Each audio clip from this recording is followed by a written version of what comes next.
ವಾಣಿಜ್ಯ ಮತ್ತು ಕೈಗಾರಿಕಾ ಸಚಿವ ಪಿಯೂಷ್ ಗೋಯಲ್ ಅವರು ನವದೆಹಲಿಯಲ್ಲಿ ಕೃತಕ ಬುದ್ಧಿಮತ್ತೆ ಮತ್ತು ಯಂತ್ರ ಕಲಿಕೆ ಆಧಾರಿತ ಟ್ರೇಡ್ ಮಾರ್ಕ್ ಸರ್ಚ್ ಟೆಕ್ನಾಲಜಿ ಮತ್ತು ಐಪಿ ಸಾರಥಿ ಚಾರ್ಟ್ಬರ್ಟ್ ಅನ್ನು ಅನಾವರಣಗೊಳಿಸಿದ್ರು.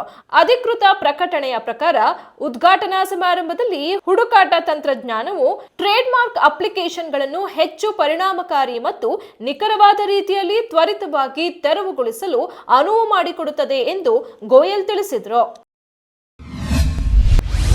87ನೇ ಅಖಿಲ ಭಾರತ ಕನ್ನಡ ಸಾಹಿತ್ಯ ಸಮ್ಮೇಳನಕ್ಕೆ ಸಕ್ಕರೆ ನಗರಿ ಮಂಡ್ಯ ಜಿಲ್ಲೆ ಸಿದ್ಧವಾಗುತ್ತಿರುವ ಬೆನ್ನಲ್ಲೇ ಕನ್ನಡ ಸಾಹಿತ್ಯ ಪರಿಷತ್ ಎಡವಟ್ಟೊಂದನ್ನು ಮಾಡಿದೆ. ತಾಲೂಕು ಸಾಹಿತ್ಯ ಪರಿಷತ್ ಅಧ್ಯಕ್ಷ ಸ್ಥಾನಕ್ಕೆ ಕೊಲೆ ಆರೋಪಿಯನ್ನು ಆಯ್ಕೆ ಮಾಡಿದ್ದು ವಿವಾದಕ್ಕೆ ಕಾರಣವಾಗಿದೆ. ಮಂಡ್ಯ ಜಿಲ್ಲೆಯ ಶ್ರೀರಂಗಪಟ್ಟಣ ತಾಲೂಕು ಕನ್ನಡ ಸಾಹಿತ್ಯ ಪರಿಷತ್ ಅಧ್ಯಕ್ಷರನ್ನಾಗಿ ಎಂವಿ ಕುಮಾರ್ ಅವರನ್ನು ಆಯ್ಕೆ ಮಾಡಲಾಗಿದೆ. ಆರ್ಜಿ ಕಾರ್ ವೈದ್ಯಕೀಯ ಕಾಲೇಜು ಸಮಸ್ಯೆಗೆ ಸಂಬಂಧಿಸಿದಂತೆ ಮುಷ್ಕರವನ್ನು ನಿಲ್ಲಿಸಲು ಪಶ್ಚಿಮ ಬಂಗಾಳ ಸರ್ಕಾರದ ಕಿರಿಯ ವೈದ್ಯರು ಮತ್ತು ಅಧಿಕಾರಿಗಳ ನಡುವೆ ನಡೆದ 2ನೇ ಸುತ್ತಿನ ಮಾತುಕತೆ ವಿಫಲವಾಗಿದೆ. ಸಭೆಯ ಲಿಖಿತ ವಿವರಗಳನ್ನು ನೀಡಲು ರಾಜ್ಯ ಸರ್ಕಾರ ನಿರಾಕರಿಸುತ್ತಿದ್ದು, ನಾವು ಮುಷ್ಕರವನ್ನು ಹಿಂತೆಗೆದುಕೊಳ್ಳುವುದಿಲ್ಲ ಎಂದು ವೈದ್ಯರು ಹೇಳುತ್ತಿದ್ದಾರೆ.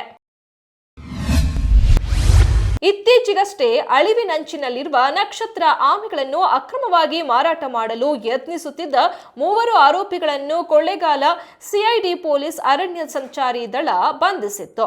ಇದೀಗ ಮತ್ತೆ ಮುಡಿಗುಂಡಾದ ರಾಷ್ಟ್ರೀಯ ಹೆದ್ದಾರಿ ಬಳಿ ಅಕ್ರಮವಾಗಿ ಜೀವಂತ ನಕ್ಷತ್ರ ಆಮೆಗಳನ್ನು ಸಾಗಣೆ ಮಾಡುತ್ತಿದ್ದ 3 ಆರೋಪಿಗಳನ್ನು ಕೊಳ್ಳೇಗಾಲ ಅರಣ್ಯ ಸಂಚಾರಿ ದಳದ ಪೊಲೀಸರು ಬಂಧಿಸಿದ್ದಾರೆ.